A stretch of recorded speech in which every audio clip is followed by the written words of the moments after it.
Hand over the keys to your other house to my wife by tomorrow. That was what my son, James, said. Just like that. Without asking permission, without explaining anything. Just a dry command while I was in my kitchen, making coffee like I did every morning. He didn't even look me in the eye when he said it. He just held out his hand like someone expecting to be given something he already considered his. My name is Eleanor, and in that moment, standing in front of my own son, I felt the floor disappear from under my feet. Your other house. That's what he called it, as if the property I bought with my own 2 hands after I was widowed no longer belonged to me.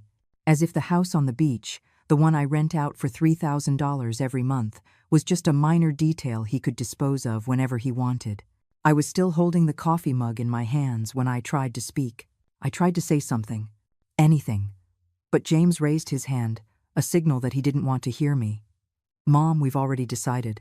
My wife needs that space, and you're not using it. Besides, that rent money could really help us out right now. You already have this house. You don't need 2 properties at your age. At your age. As if being 65 years old turned me into someone who no longer had the right to decide what was mine. As if my life was already over and everything I had done, everything I had built, should now automatically pass into his hands. I tried to explain to him. I tried to tell him that house is my source of income. That from those $3,000 a month, I pay for my prescriptions, my bills, my groceries. That I bought that property alone, with the money from his father's life insurance policy and with years of savings while I worked cleaning offices until 11 o'clock at night. But he didn't let me finish. Mom, don't make this complicated. I've already talked to my wife. She's moving in there next week. We just need the keys. It's simple. Simple. Everything was simple for him. Taking what was mine. Ignoring my words. Treating me as if I were an obstacle to his plans. Then I saw something that broke my soul. I saw his wife standing in the doorway of my kitchen, her arms crossed, looking at me with a smile that didn't reach her eyes. A smile of victory. As if she had already won something she hadn't even begun to fight for. Eleanor, don't worry, she said. I'm going to take good care of the house. I can even send you pictures if you want to see how I decorate it. How I decorate it. As if it were hers. As if I no longer existed. I felt a lump in my throat. I felt something inside me break. But I said nothing. I just nodded my head as they left my house, talking to each other as if I weren't even there. When I closed the door, I stood in the hallway for several minutes. The coffee mug was still in my hands, now cold. My legs were shaking. My breathing was short and painful. I couldn't believe what had just happened. I couldn't believe my own son had spoken to me like that. That he had demanded something he knew perfectly well was mine. That he had treated me as if I no longer mattered. I couldn't sleep that night. I sat in the living room, staring at the empty walls. Wondering at what point everything had changed. At what point my son stopped seeing me as his mother and started seeing me as someone he could take from without consequence. The next morning, James returned. This time he came with papers in his hand. Documents I didn't fully understand because I was still stunned by what had happened the day before. Mom, sign this. It's just a temporary transfer, so there are no legal problems. A temporary transfer. My house, my property, my security. All summarized on a piece of paper he wanted me to sign without thinking. I didn't sign. I told him I needed time to read what it said. James got angry. His face changed. He was no longer the son I knew. He was someone else. Someone who saw my refusal as a personal challenge. Mom, why do you always have to be so difficult? It's just a house. You don't even live there. Just a house. As if it weren't the result of years of working from sunup to sundown. As if it weren't the only thing I had left after his father died, and I had to raise 2 small children on my own. But I didn't say any of that to him. Because I knew he wouldn't listen. Because in his eyes, there was no longer any space for my pain. 2 days later, I received a call from a moving company. They informed me that my daughter-in-law had hired their services to take furniture to my beach house. Furniture. To my house. Without my permission. As if it were already a done deal. I felt like I was suffocating. I called James immediately. I asked him what was going on, why his wife was sending things to a property that was still mine.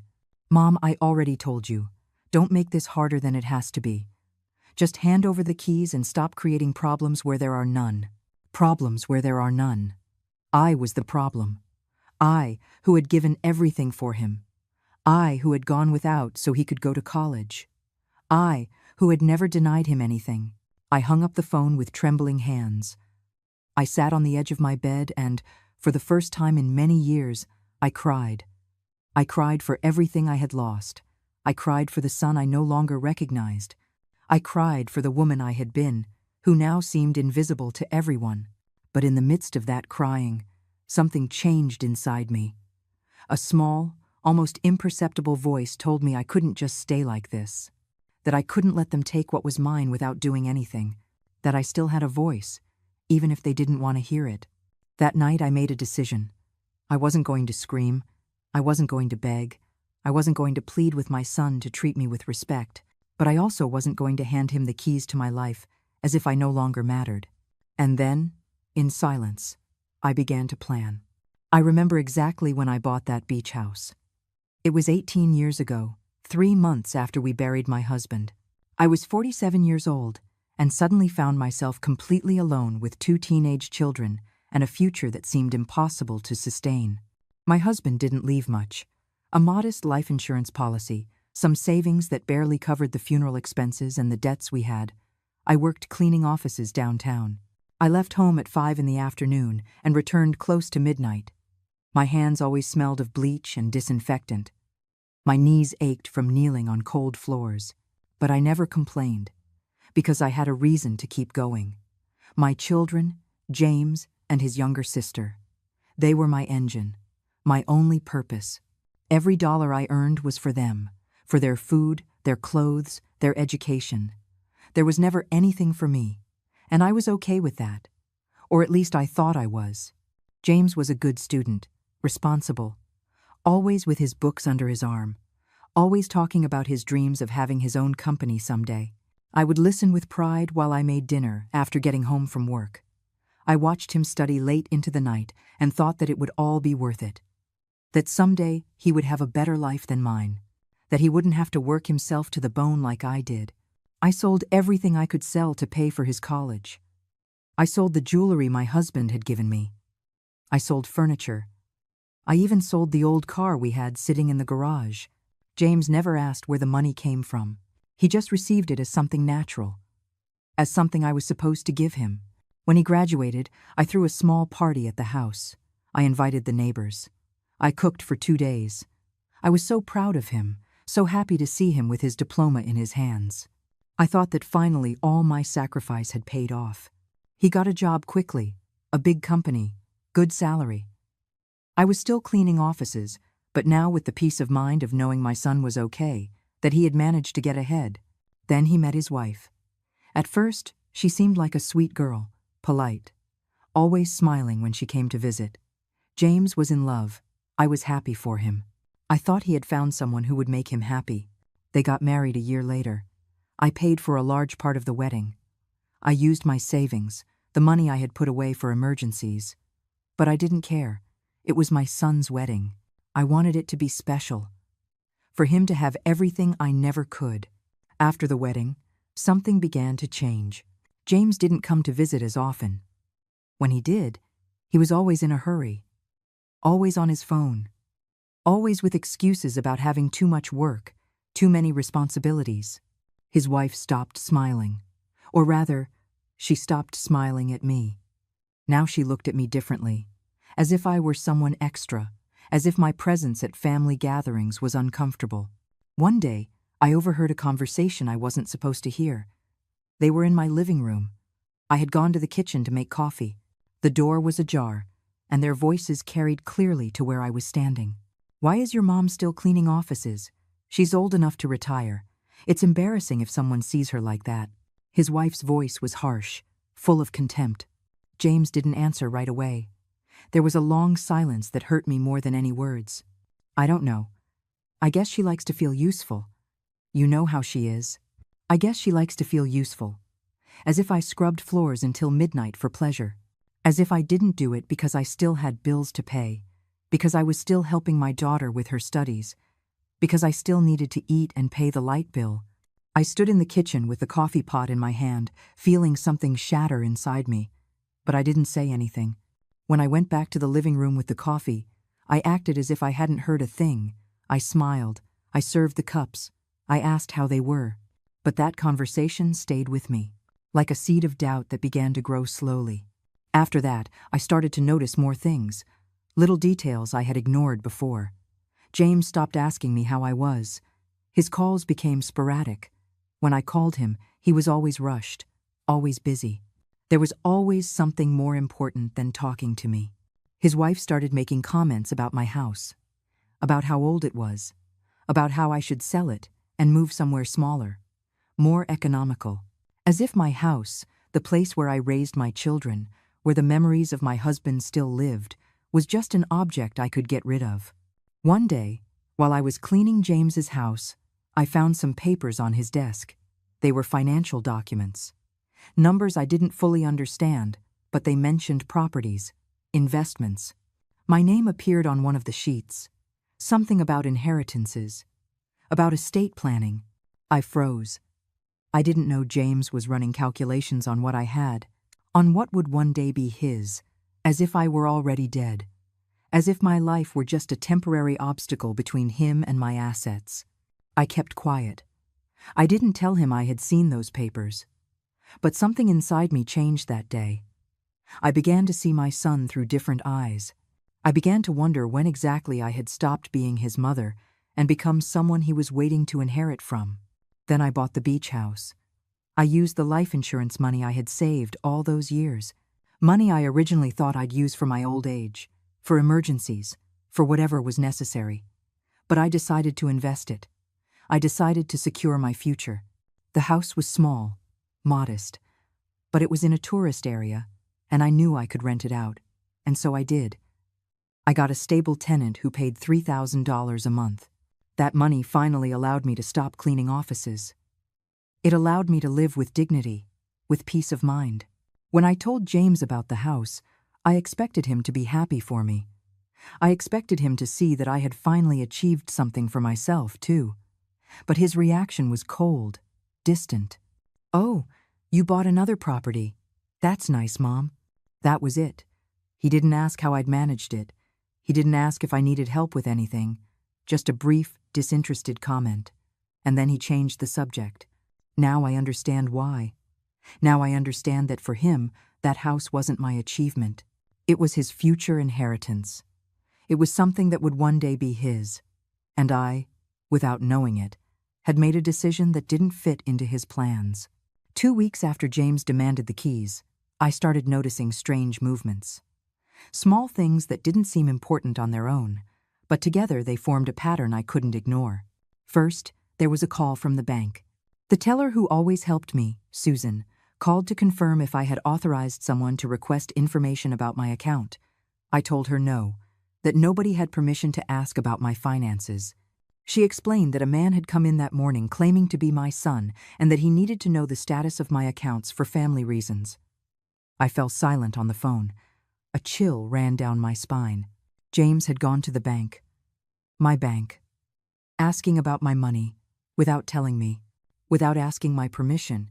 "Thank you for letting me know.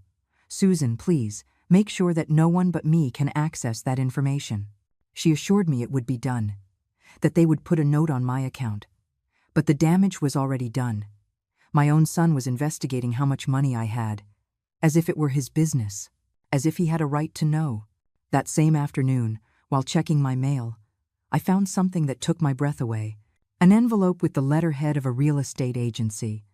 I opened it with trembling hands. It was an appraisal of my beach house, an appraisal I had not requested. Someone had sent an appraiser to value my property without my knowledge. I read the entire document. The house was valued at $250,000, a good price considering the area.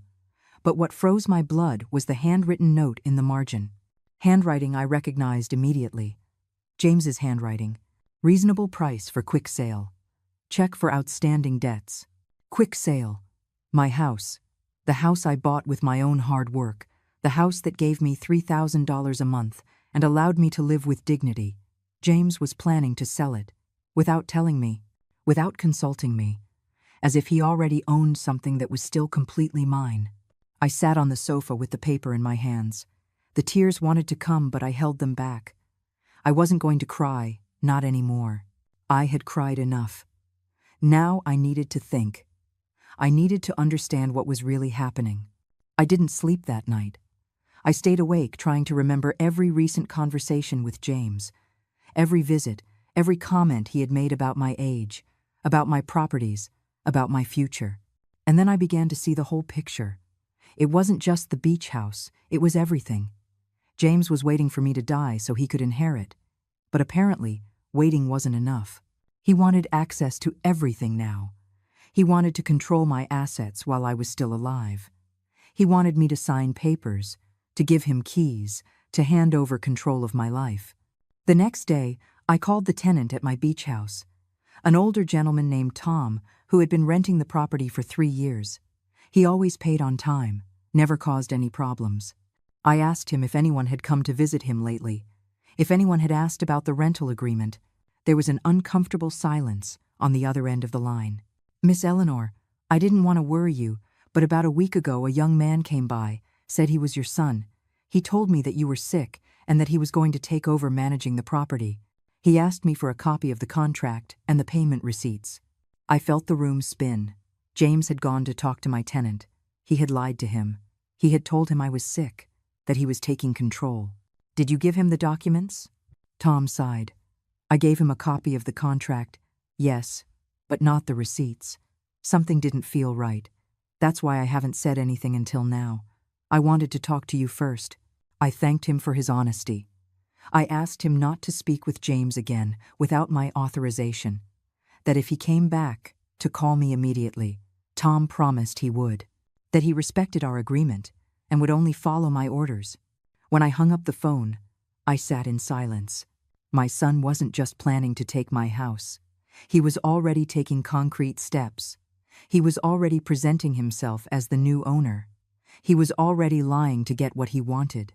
That afternoon, I received a text from his wife. A long message full of sweet words that sounded completely false. "Dearest mother-in-law, I know this has all been confusing. We just want to help you. We know managing properties can be complicated at your age. James and I thought we could take care of everything for you. That way you can rest easy without any worries. The beach house can be a headache with tenants and maintenance.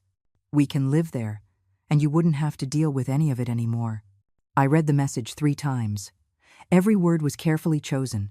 Every sentence designed to make me feel incapable, old, useless, as if managing a property was impossible for me, as if I hadn't spent the last 18 years managing it perfectly well on my own. I didn't respond. I put the phone away and started walking around the house. I needed to think clearly. I needed to understand how far they were willing to go. The next day, I did something I had never done. I went to James's house without calling first. I rang the bell and waited. His wife opened the door with an expression of surprise she couldn't hide. "Eleanor, what a surprise. James isn't here." "I know. I came to talk to you." She stood in the doorway as if she didn't want to let me in, but finally she stepped aside. I followed her into the living room, a room decorated with expensive furniture, with paintings that must have cost a fortune, with everything money could buy. I sat down without being invited. She remained standing, clearly uncomfortable. "What do you want to talk about?" "About my house. About the keys James asked me for. About the appraisal someone ordered without my permission." Her face changed. The mask of kindness fell for a second. I saw something in her eyes that confirmed everything I needed to know. She was not innocent in this. She wasn't being manipulated by James. She was part of the plan. Maybe she was even the brains behind it all. "Eleanor, I don't know what you're talking about. James just wants to help. We all know you're not going to live forever. It's better to organize things now than to leave everything in chaos later. Not going to live forever." As if that gave her the right to take what was mine while I was still breathing. My house is not in chaos. My properties are perfectly organized, and I don't need help from anyone. She crossed her arms. "James is your son. He has a right to know what he's going to inherit. He has a right to plan his future. His future, not mine, his. as if my present didn't matter, as if I were just an obstacle between them and the money they expected to receive. I stood up from the sofa. I looked her directly in the eyes. My son won't inherit anything if I decide to give it all away before I die, and that's exactly what I'm going to do if you keep pressuring me. It was a lie. I wasn't going to give anything away. But I wanted to see her reaction. And I saw it. Panic flashed across her face like lightning. You can't do that. That money belongs to the family. It's for your future grandchildren. Grandchildren who didn't even exist yet. Grandchildren they were using as an excuse to justify their greed. I can do whatever I want with what is mine. And if you go to the bank again, or talk to my tenant, or order appraisals without my permission, I will make sure you don't receive a single cent. I walked out of that house with my legs shaking but my head clear. Now I knew exactly what I was fighting against. It wasn't just the ingratitude of a son. It was a calculated plan. A strategy to take everything from me while I was still alive, and I was not going to allow it. The days that followed were the loneliest of my life. James stopped calling completely. He didn't come to visit. He didn't answer my messages. It was as if I had ceased to exist for him. And perhaps that was his exact intention. To make me feel so isolated, so invisible, that I would end up giving in to what he wanted just to get my son back. But something had changed in me. That conversation with his wife had opened my eyes in a way I could no longer close them. I could no longer pretend this was a misunderstanding. I could no longer tell myself that James was just confused or badly advised. He knew exactly what he was doing. And he was doing it consciously. I sat in my kitchen one afternoon with a notebook and a pen. I needed to organize my thoughts. I needed to write down everything that had happened to see it clearly. I started making a list. The demand for the keys without explanation, the visit to the bank asking about my accounts, the appraisal of the house I didn't request, the conversation with my tenant passing himself off as the new manager, his wife's messages trying to convince me I was incapable of managing my own properties, the veiled threat about organizing things before I died. Each point on that list was a piece of evidence. Each action showed a clear pattern. James wasn't trying to help me. He was trying to take control of my life and my assets while I was still here. But what hurt the most wasn't his actions. It was the silence. It was knowing that my son had decided I no longer deserved explanations, that I no longer deserved respect, that I no longer deserved to be treated like a human being with rights and feelings. That night, I found an old box in my closet, a box full of photographs from when James was a child. I saw him taking his first steps, on his first day of school, at his graduation. In every photo I was there, always there, holding his hand, applauding his achievements, wiping his tears. At what point had I stopped being his mother and become his enemy? I closed the box and put it away again. I couldn't keep living in the past. I couldn't keep clinging to the image of the son I thought I had. I needed to accept the reality of the man he had become. The next day, I did something I never thought I would do. I went to see a lawyer, not because I wanted to sue James, not because I wanted to punish him, but because I needed to protect myself. I needed to understand my rights and make sure no one could take what was mine. The lawyer was an older man named Arthur Hayes. He had a small but tidy office. He greeted me kindly and offered me coffee. I told him everything, every detail, every conversation, every document I had found. He listened in silence, taking occasional notes. When I finished speaking, Arthur leaned back in his chair and sighed. "Miss Eleanor, I am very sorry for what you are going on. Unfortunately, these types of situations are more common than people think. Children who can't wait for their parents to pass away to inherit. They start to pressure, to manipulate, to take control ahead of time." His words hurt because they confirmed what I already knew, but didn't want to accept. What can I do? Arthur pulled out some documents and began to explain. First, I needed to make sure all my properties were registered correctly. Second, I had to change all the passwords on my bank accounts and ensure no one else had access. Third, I could make a clear and specific will that stated exactly what would happen to my assets when I passed. And fourth, if James continued to harass me or try to take control of my properties without my permission, I could take legal action. Legal action? Against my own son? The question left my mouth with a pain I couldn't hide. Arthur looked at me with understanding. Only if it's necessary. Only if he doesn't stop pressuring you. But I hope it doesn't come to that. Sometimes, just knowing that you are legally protected is enough for the other person to understand they can't continue acting this way. I left that office with a folder full of documents and a list of things I had to do. But I also left with something else. I left with the certainty that I was not alone, that there were people who could help me, that I didn't have to face this completely unprotected. Over the next few days, I began to gather evidence. I saved all the messages from James and his wife. I printed the emails. I made copies of the appraisal they had ordered. I asked the bank for a report of who had tried to access my information. I spoke with Tom and asked him to write a statement about James's visit and what he had told him. Every document, every message, every piece of proof was another piece of the puzzle. And the picture that was emerging was devastating. It showed a son who had been planning this for months, maybe years. A son who saw me only as a source of money, as an obstacle that needed to be removed or controlled. One afternoon, as I was organizing all these papers on my table, the doorbell rang. I went to open it, expecting the mailman or a neighbor. But it was James. He was standing on my doorstep with a serious expression. Behind him was his wife, her arms crossed. "Mom, we need to talk."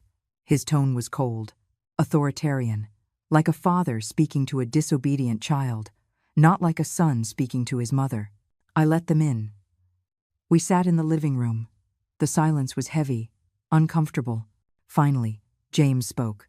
"I was told you went to see a lawyer, that you're making a will, that you're changing your documents, and that bothers you?" My voice came out calmer than I expected. James leaned forward. "It bothers me that you don't trust me. What, you think I want to hurt you? I'm your son, Mom.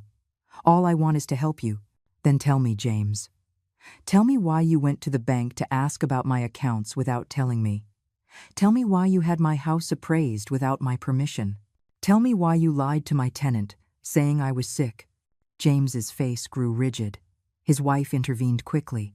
"Eleanor, you're misunderstanding everything. James was just trying to get organized, to know what the family situation is. It's normal for a son to want to know these things." Normal. As if spying on my finances was an act of filial love. What's normal is that I, while I am alive and of sound mind, have total control over what is mine, and I don't need anyone to organize anything for me. James stood up abruptly. "You know what, Mom? Do what you want. Keep your money, keep your houses. Live alone and bitter. But don't come looking for me when you're old and sick and have no one to take care of you." His words were like a punch to the gut, but I didn't let him see it. I remained seated, my hands in my lap, looking directly at him. If taking care of me means having access to my money, then I'd rather be alone. James left my house, slamming the door. His wife shot me one last look full of venom before following him. When they were gone, I sat in that empty living room, the echo of his words still ringing in my ears. But this time, I didn't cry.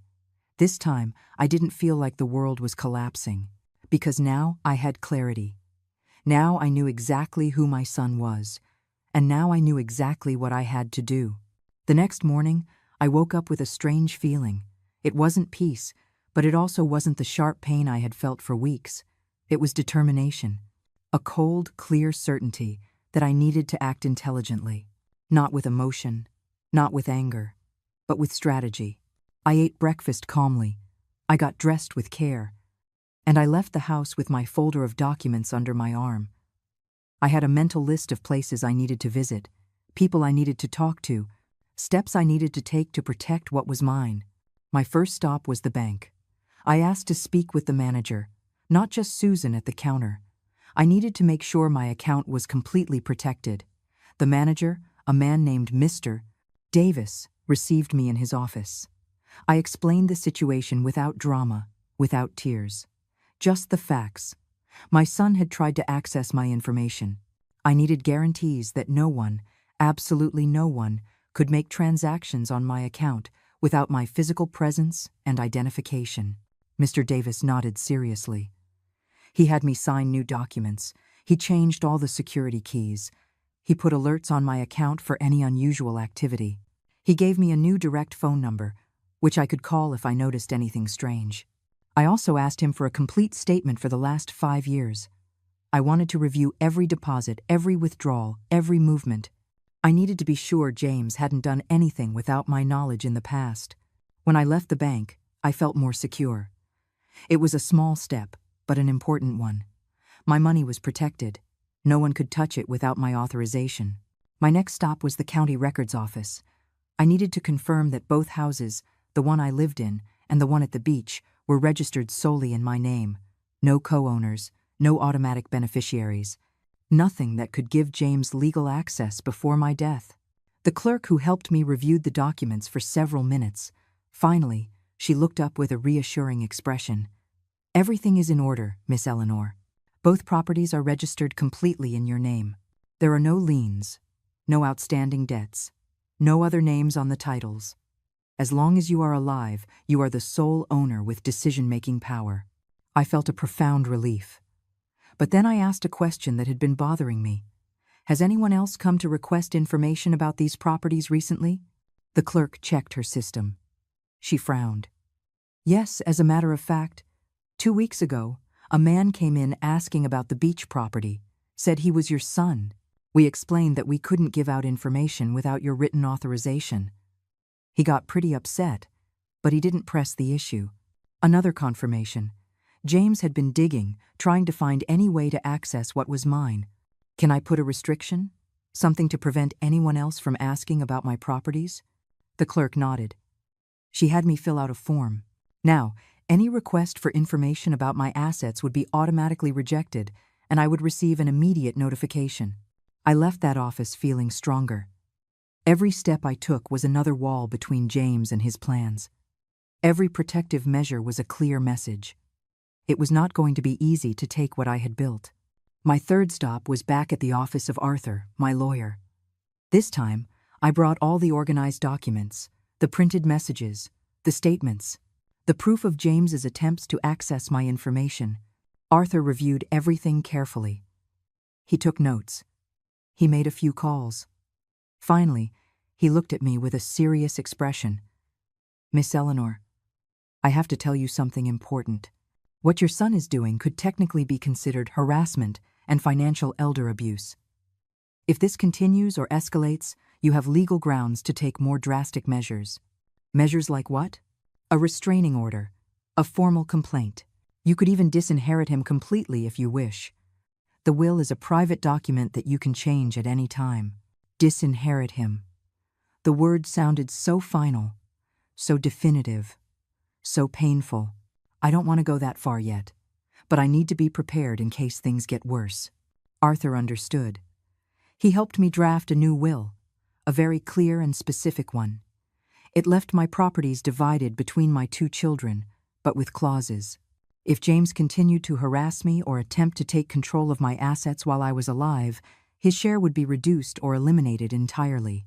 We also added a clause specifying that as long as I was alive and mentally capable, no one could make decisions about my properties without my explicit, written, and notarized consent. I signed that will with a shaky but determined hand. I knew James would be furious if he ever found out, but I also knew it was necessary. It was my protection, my insurance against someone who had shown he did not respect my rights. Afterward, I went to see Tom, my tenant at the beach house. I needed to talk to him in person, make sure he understood the situation and wouldn't be fooled by James again.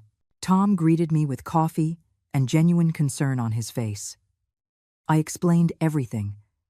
I showed him documents proving I was the sole owner. I gave him my new direct phone number and asked him to call me immediately if James or his wife showed up again. "Miss Eleanor, I want you to know I respect our contract. You have been an excellent landlord, always fair, always accessible. If your son comes back, I will not open the door. And if he insists, I will call the authorities." His loyalty moved me. In the midst of all this family betrayal, here was a stranger who treated me with more respect than my own son. I also took the opportunity to renew our lease agreement. I extended it for 3 more years. And I added a clause specifying that the contract could not be canceled or modified except by mutual agreement between Tom and me, no one else. Not even a family member of mine could get him out of there without my signature. When I returned home that afternoon, I was physically exhausted. I had walked all over the city. I had signed dozens of documents. I had spoken to so many people that my voice was hoarse, but mentally, I felt more awake than ever. For the first time in weeks, I felt like I had control over my situation. I was not a victim waiting for James to decide what to do with me. I was a woman actively protecting what belonged to me. That night, as I organized all the new documents in a special folder, I received a message from James's wife. It was long, dramatic, full of accusations. "I can't believe how selfish you are. James only wants to help you, and you treat him like a criminal. You are destroying your own family over money. When you are old and alone, you are going to regret this. You are going to beg for someone to take care of you. But by then, it will be too late. Everyone will be gone, and you will have deserved it." I read the message twice. I waited for it to hurt. I waited to feel guilt or fear, but I felt none of that. I just saw the words for what they were. One more attempt at manipulation. A veiled threat disguised as concern. I didn't reply. I simply took a screenshot and saved it in my evidence folder. Another document. More proof of what I was facing. I made myself a cup of tea and sat in my living room. The house was quiet, completely alone. But for the first time in a long time, that solitude didn't scare me, because it was a solitude I had chosen.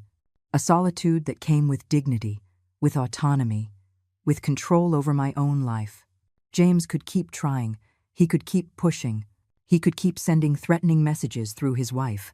But I had built walls. Legal, financial, documented walls. Walls that would keep him away from what was mine until I decided otherwise. And now, with everything protected, I could wait. I could watch. I could see exactly how far my son was willing to go, because something told me this wasn't over. That James wasn't going to give up so easily. That there was still more to come. But this time, I would be ready. The weeks that followed were strange. On one hand, I felt a peace I hadn't experienced in months. My properties were protected, my accounts secured, my documents in order. On the other hand, there was a deep void. James didn't call, he didn't write. It was as if he had erased my existence from his life.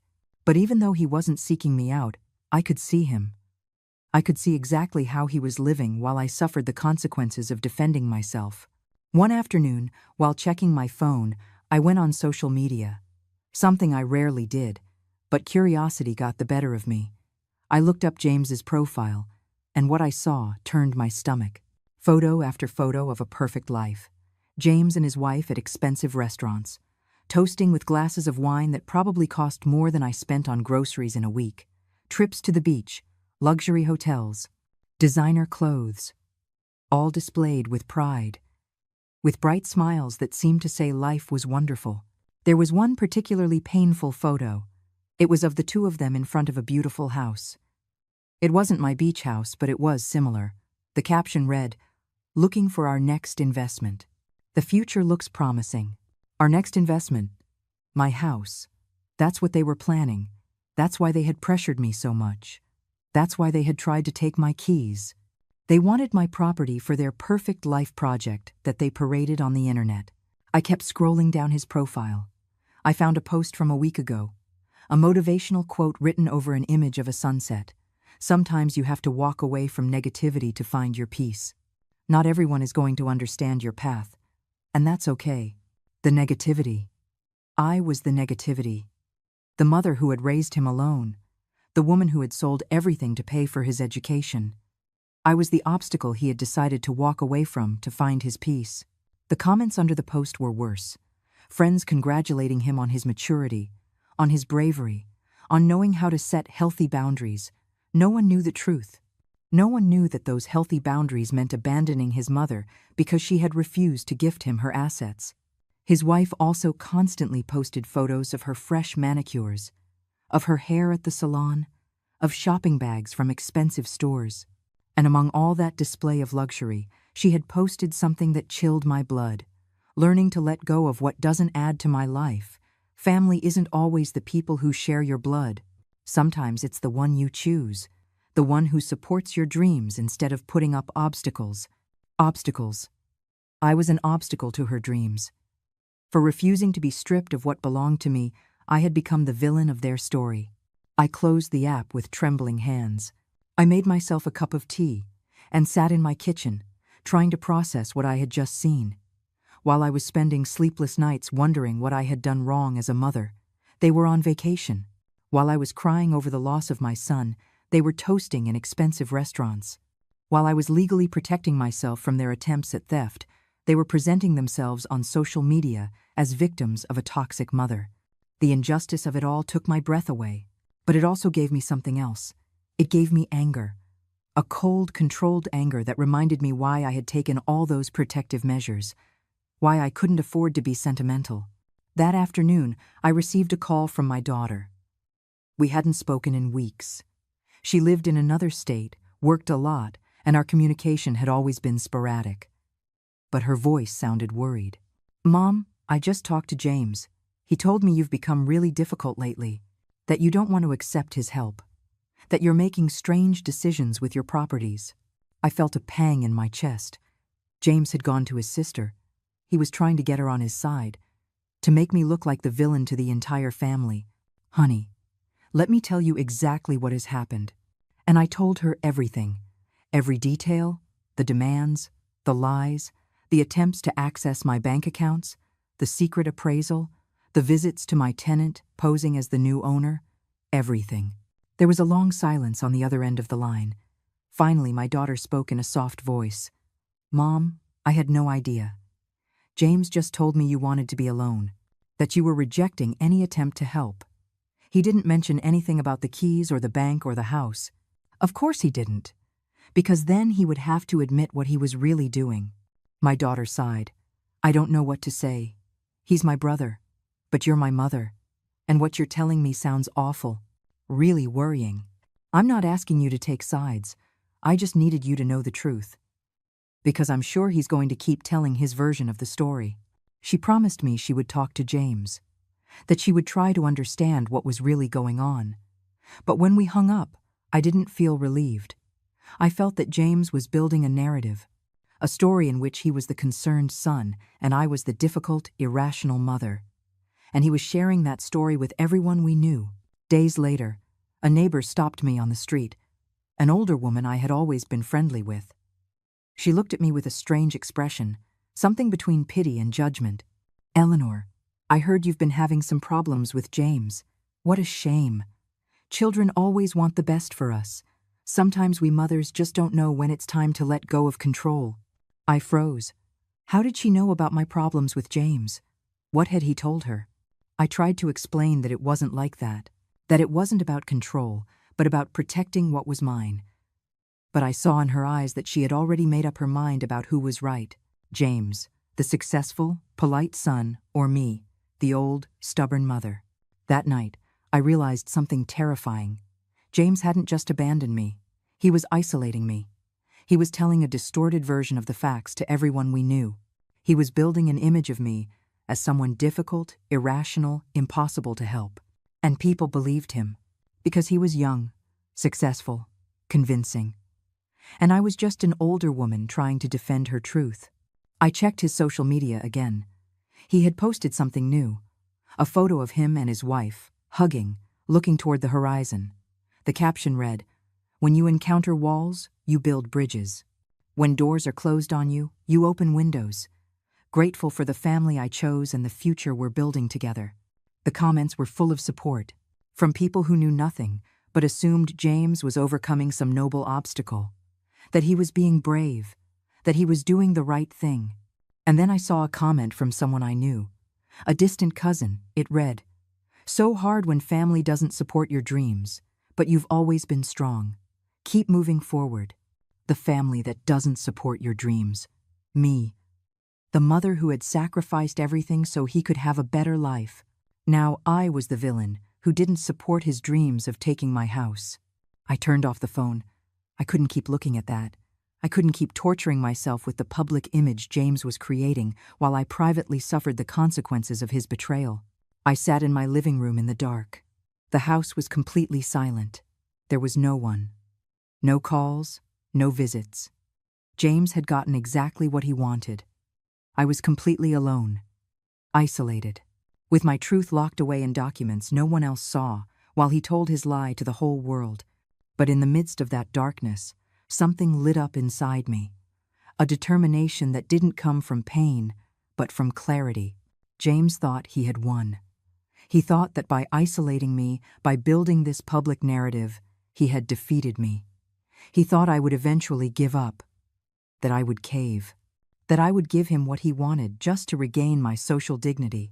But he was wrong, because I didn't need people to believe me to know the truth. I didn't need external validation to know I was doing the right thing, and I definitely didn't need anyone's approval to protect what was mine. James could keep posting. He could keep building his perfect image online. He could keep convincing people that I was the problem, but it was all smoke. It was an illusion. It was a facade that would eventually crumble, because I had something he didn't. I had the truth, and I had the proof. And when the right moment came, when James finally showed his true colors completely, I would be ready. I would be ready to show the world who my son really was, not with shouting, not with drama, but with documents, with evidence, with cold, undeniable facts that no social media photo could contradict. The moment I had been waiting for arrived on a Tuesday morning. I received a call from Tom, my tenant, his voice frantic. "Miss Eleanor, they just got here. Your son and his wife.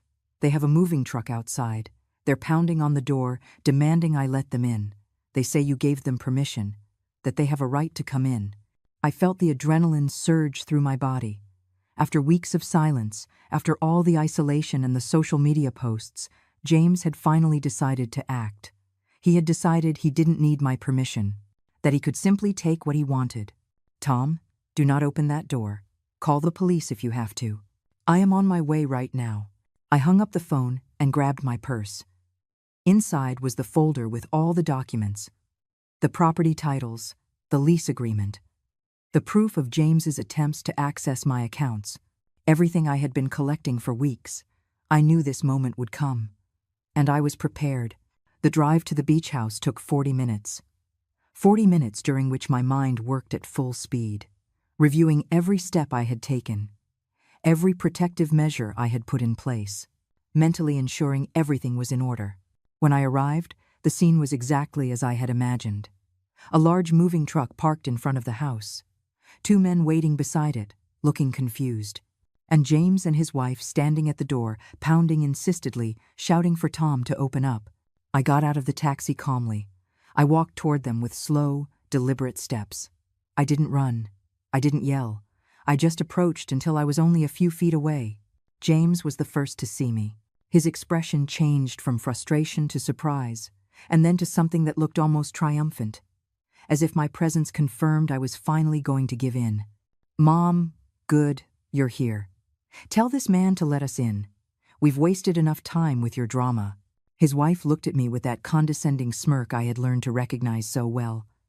"Eleanor, we came to move in as we planned. It's all arranged. The furniture is in the truck. We just need to get inside." I stood there, looking at them, studying their faces, the confidence with which they spoke, the certainty that I would eventually cave, that this public spectacle would force me to give them what they wanted just to avoid the embarrassment. Then I smiled. A small, quiet smile that seemed to confuse them. "Oh, you're early. The tenant is already inside. Would you like me to introduce you?" The silence that followed was absolute. James looked at me as if he hadn't understood my words. His wife blinked several times, processing what I had just said. "What new tenant? Mom, stop playing games. You know perfectly well that we are moving in here. There's no game, James. This is my property. I decide who lives here, and I decided to renew the lease agreement with Mr. Tom Ramos for 3 more years. We signed the agreement 2 weeks ago. Everything is completely legal." I pulled a copy of the contract from my purse. I held it out to James. He took it with trembling hands. He read it quickly, his eyes darting back and forth across the paper. His face grew redder and redder. This can't be legal. You can't do this. This house is part of the family inheritance. You don't have the right to make these changes without consulting us. This house is mine, not yours, not the family's, mine. And as long as I am alive and of sound mind, I decide what to do with it. I don't need to consult you about anything. His wife stepped toward me. Her face no longer held that condescending smile. Now it showed pure rage. Do you know how much money we spent on that furniture? Do you know how much it cost us to hire the truck? Do you have any idea how ridiculous you're making us look? That is not my problem. No one asked you to buy furniture for a house that doesn't belong to you. No one asked you to hire a truck for a move I never authorized. James moved closer. Now his voice was low, threatening. Mom, this isn't over. I'm going to contest that contract. I'm going to prove you're not in a mental state to make these decisions. I'm going to get a judge to declare you need a legal guardian. Go ahead, try it. I have recent medical evaluations confirming I am perfectly healthy and of sound mind. I have notarized documents. I have witnesses. I have everything I need to prove that every decision I've made has been conscious and legal. I pulled more papers from my purse. Medical evaluations, notarized statements, certified copies of all the important documents. I let them fall one by one in front of him. You want to take this to a judge? Perfect. I have things to show him, too. I have proof of your attempts to access my bank accounts without authorization. I have records of your visits to the county records office asking about my assets. I have Tom's statement about how you lied to him, telling him I was sick. I have screenshots of your wife's threatening messages. James's face lost all its color. He looked at the documents on the ground as if they were poisonous snakes. I also have copies of your social media posts, where you talk about finding your peace by walking away from negativity, where you talk about looking for your next investment. A judge is going to find it very interesting to see how, while you were accusing me of being a toxic mother, you were actively trying to steal my property. His wife tried to intervene, but I held up my hand. And you. I have every message you sent me, every veiled threat, every insult disguised as concern. It is all documented, it is all saved. It can all be presented to a judge if you two decide to pursue this. They both stood in silence. The men from the moving truck were watching us uncomfortably, not knowing what to do. A few neighbors had come out of their houses, drawn by the commotion. James, listen to me carefully. This is my house, my property, my source of income. As long as I am alive, you have no right to it. None. And if you continue to harass me, if you continue to try and manipulate or threaten me, I won't just disinherit you completely. I will file a formal lawsuit for harassment and financial elder abuse. My voice came out firm, clear, without a trace of the woman who had cried in her kitchen weeks ago, without a trace of the mother who had begged to be heard. I was someone else now, someone who had learned that kindness without boundaries becomes weakness, that love without respect becomes exploitation. James opened his mouth to say something, but no sound came out. His wife grabbed him by the arm, pulling him toward their car. This isn't over. She looked at me with pure hatred. We'll see who's left with nothing in the end. They got into their car. They motioned for the men in the truck to follow them. They sped off with a screech of tires, leaving a trail of dust and frustration. I stood there, watching them drive away. My legs were shaking, but I didn't let myself fall. Not yet. Not in front of the neighbors who were still watching. Not in front of Tom, who had now opened the door and was looking at me with a mixture of concern and admiration. Miss Eleanor, are you all right? I nodded. I didn't trust my voice yet. Tom came all the way out of the house and approached me. What you just did was very brave. But it was also very hard. Do you need to sit down? Would you like a glass of water? I accepted both. I walked into the house, my house, and sat on the living room sofa. Tom brought me water and stayed nearby, as if he was afraid I might faint. But I didn't faint. I just breathed. I breathed deeply, processing what had just happened. The confrontation I had been dreading and hoping for at the same time. The moment I had finally said everything I needed to say, when I had finally shown all the cards I had been holding. James had lost. He hadn't gotten the house. He hadn't gotten the keys. He hadn't gotten anything except the confirmation that I was not the weak woman he thought I was. That I knew how to play this game too. That I could also be cold and strategic when necessary. But the victory didn't feel the way I thought it would. There was no euphoria, no satisfaction. There was just a deep, empty void. The void of knowing that the relationship with my son was probably destroyed forever. That there was no coming back from this. The days that followed the confrontation were strangely silent. James didn't call. He didn't write. He didn't show up. It was as if, after losing that public battle, he had decided to retreat completely, but I knew that silence wasn't peace. It was the calm before the storm. And I was right. A week later, I received a call from my daughter. Her voice sounded tired, frustrated. "Mom, James called me. He's devastated. He says you humiliated him publicly, that you treated him like a criminal in front of the neighbors and the moving guys, that you ruined his reputation." I felt a pang of pain. Of course, James had gone to his sister again. But this time he wasn't looking for allies. He was looking for pity. "Did he tell you why he was there with a moving truck in front of a property that isn't his?" There was a pause. "He told me you two had an agreement, that you had changed your mind at the last minute just to make him look bad." That was his version. An agreement that never existed. A capricious mother changing her mind. Nothing about the demands. Nothing about the lies. Nothing about the attempts to take control of my properties without my permission. "Honey, I never had an agreement with James. He demanded my keys. I refused. And he decided to proceed anyway, assuming I would eventually give in." My daughter sighed. "Mom, I don't know what to believe. James is my brother. But you're my mother. And this is tearing the family apart." The family was already torn apart, honey. It's just visible now. We hung up with a tension that had never existed between us. James hadn't just tried to take my property. He was also poisoning my relationship with my only other child. 2 days later, the messages started. Not from James directly, but from other people. Cousins, distant aunts, family friends.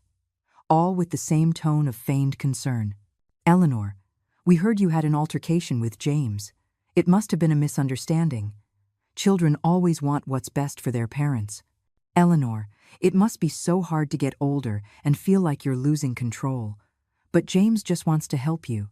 Eleanor, sometimes pride makes us make bad decisions. You still have time to fix things with your son." Every message was a variation of the same theme. I was the villain. I was the difficult one. I was the one who needed to apologize. James had done his job. He had told his story to everyone we knew, and most of them had believed him. But there was something James didn't anticipate. His own actions began to betray him.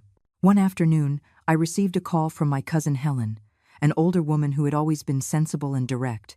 Her voice was serious. "Eleanor, I need to talk to you. James came to my house a few days ago. He asked to borrow money. He said he had unexpected expenses from a move that fell through. When I asked for more details, his story didn't add up. He talked about your beach house as if it were already his. As if you had promised him something and then taken it back." I felt my heart speed up. Then I talked to some other cousins. Apparently, James has been asking several people for money, always with different stories, always mentioning future inheritances as collateral. "Eleanor, what is really going on?" I told her everything, this time with no reservations. Without fear of being judged, I showed her the documents. The proof, the messages, everything. Helen listened in silence. When I finished, she sighed deeply. "That boy is in trouble. Serious financial trouble. And he's counting on your money to get out of it. That's why he's so desperate. That's why he's trying to take your property." Her words illuminated something I hadn't fully seen. It wasn't just greed. James needed my money. He needed my house. And he needed me to give them to him now because he was in a desperate situation. In the following days, more truths came to light. A neighbor told me that James's luxury car was leased, not owned. Another person mentioned that his wife had lost her job months ago, but they were still keeping up the same expensive lifestyle. The pieces began to fit. The trips, the expensive restaurants, The shopping sprees displayed on social media. It was all a facade, an illusion of success built on debt.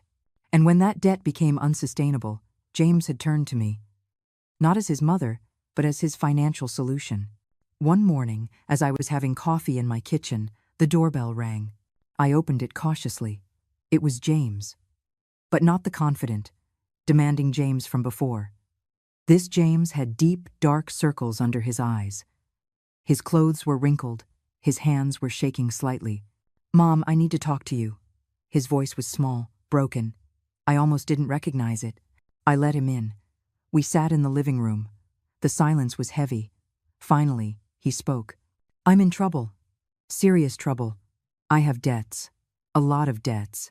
The company I work for is about to have layoffs, and I'm probably on the list. My wife can't find a job. We're behind on rent, on the car payments, on everything." I looked at him, saying nothing. Waiting, I thought. I thought if I could get your beach house, I could sell it. A quick sale. Pay off everything I owe. Start over. That's why I needed the keys. That's why I pushed so hard. So all of this was about money. Not about helping me. Not out of concern. Just for money. James lowered his head. "At first I did think it was for the best. That you didn't need 2 houses. That I could make better use of that property. But yes, I needed the money. I still need it. And your wife's threatening messages? The lies you told the whole family about me? Going to the bank to spy on my accounts? Was all of that just desperation, too?" He rubbed his face with his hands. "I got carried away. My wife was pressuring me. She said you were selfish, that you had more than you needed, that we were young and deserved opportunities. And I believed her. Or I wanted to believe her. Because it was easier than accepting that I was ruining my life with bad decisions." I looked at him for a long time. This man in front of me was my son, the boy I had raised, the young man I had sacrificed everything for. But he was also a stranger, someone who had been willing to destroy me to save his own image of success. "James, you spend more in a month than I used to earn. Your problems aren't because you don't have enough. They're because you spend more than you have. And you thought you could solve that by taking what is mine. I know. I know that now. But I was desperate. And when you're desperate, you do terrible things. And now what? You've come to ask for my forgiveness? Or have you come to ask for money?" He looked up. There were tears in his eyes. "I've come to ask for your forgiveness. I really have. I don't expect you to give me anything. I don't expect you to help me. I needed you to know that I regret it, that I know I hurt you, that I treated you in a way you don't deserve." His words sounded sincere, but I had learned not to trust words, not after everything that had happened. "James, I appreciate you coming here. I appreciate you acknowledging what you did. But the damage is done. The trust is broken. And you can't fix that with an apology." He nodded, tears now rolling down his cheeks.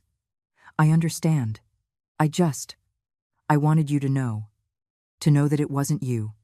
The problem was always me." He stood up to leave. When he reached the door, he stopped without turning around. "For what it's worth, I always admired your strength, even when you used it against me. You made me see that I can't just manipulate or control people because I need them. That was a hard lesson, but a necessary one." He left without waiting for a reply. I watched him walk away from the window, his back hunched, his steps slow, a man defeated by his own decisions. And I stayed there, with mixed feelings. Part of me wanted to run after him, to hug him, to tell him everything would be okay. But the wiser part of me knew that would just be repeating the cycle, that giving him money now would only postpone the problem, that he needed to face the consequences of his actions. That night, alone in my house, I cried for the first time in weeks. I didn't cry for the betrayal. I didn't cry for the pain. I cried for what could have been and never was. For the mother-son relationship that had died somewhere in this process. For the future that would no longer exist between us. But among the tears there was something else. There was relief. The relief of knowing I had done the right thing, that I had protected what was mine, that I had maintained my dignity, even when it cost me my family. 6 months after that last meeting with James, My life had found a different rhythm.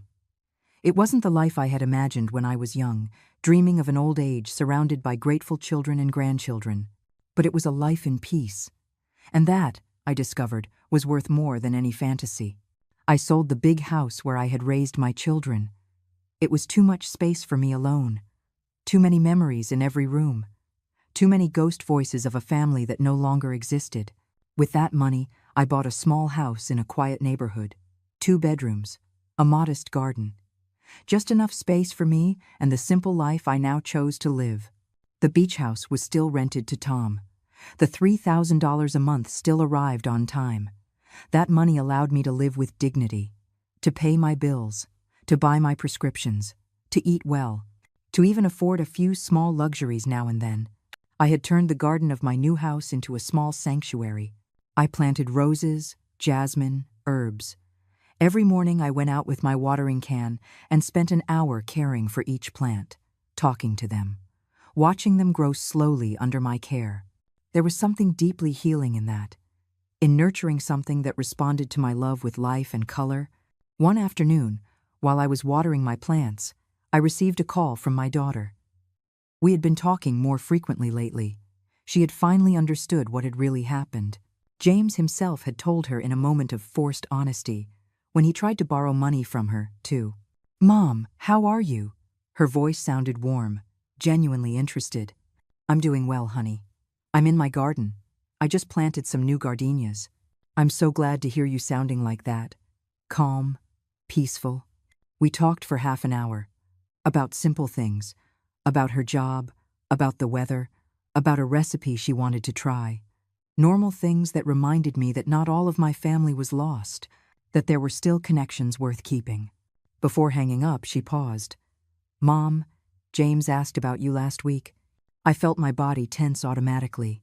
He wanted to know how you were, if you had forgiven him, if you thought you could ever talk again. I didn't answer right away. The question hung in the air. I don't know if I can ever fully forgive. I don't know if I can ever trust him again, but I'm not full of hate either. I've simply let go of the expectation that he be who I needed him to be. My daughter sighed softly. "I think that's wise, Mom. I think that's the healthiest thing you can do." When we hung up, I sat in my garden. The afternoon sun fell gently on the plants. A light breeze stirred the leaves.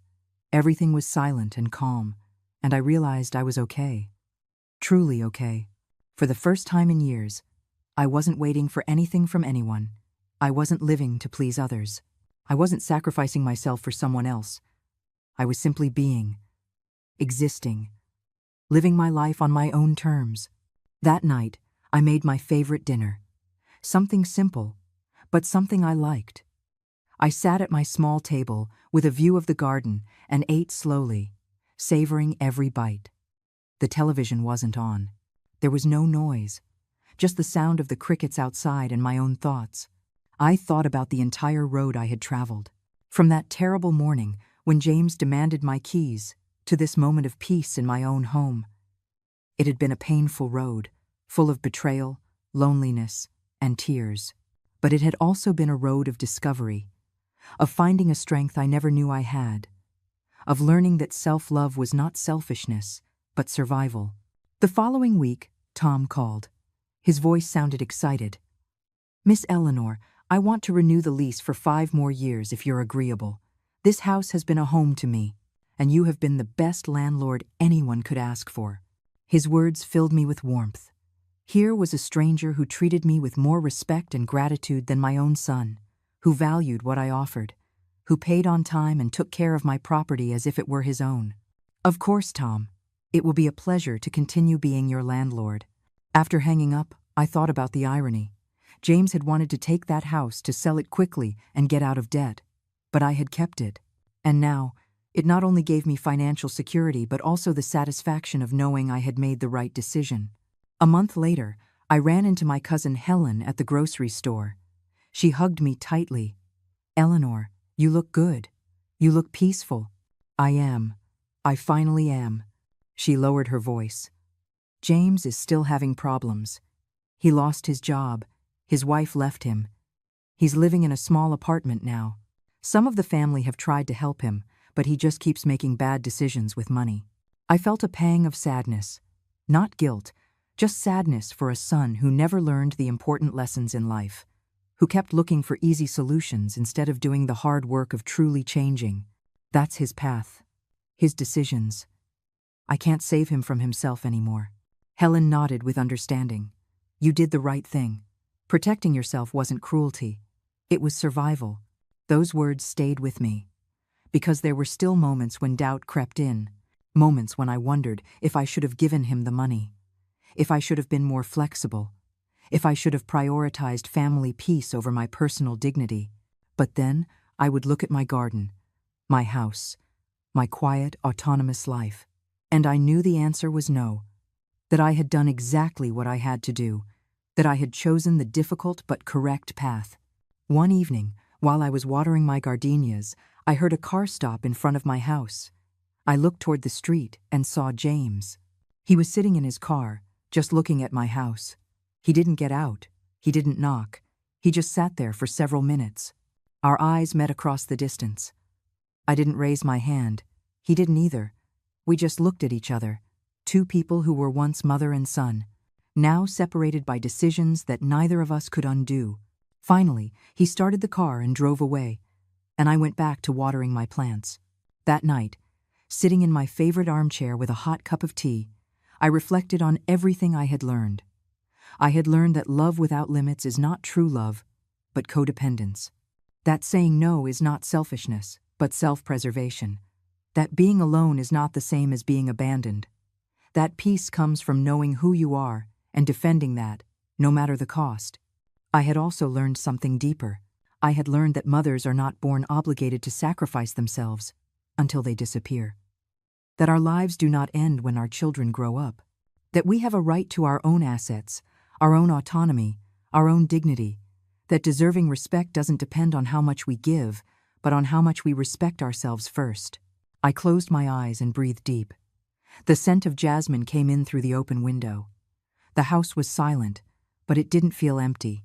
It felt full of my presence, of my decisions, of my peace. And then, in a quiet voice, I said the words I had been needing to say for months. I closed the door. Not out of hate, but out of love for myself. He didn't scream, he just probed. And that hurt more than any word he could have said. This is my victory. Not having become someone who betrays her own values to maintain the illusion of a family. This is my peace, knowing that I am worth more than what I can give to others. That my dignity is not for sale, not even for love. I sat there for a long time, letting those words settle in my heart. Knowing they were true. Knowing I had walked a dark path, but I had come out the other side intact. Wounded, yes. Changed, absolutely. But not destroyed. I had survived. And more than that, I had learned to live, not for others, but for myself. And that, in the end, was the only victory that truly mattered.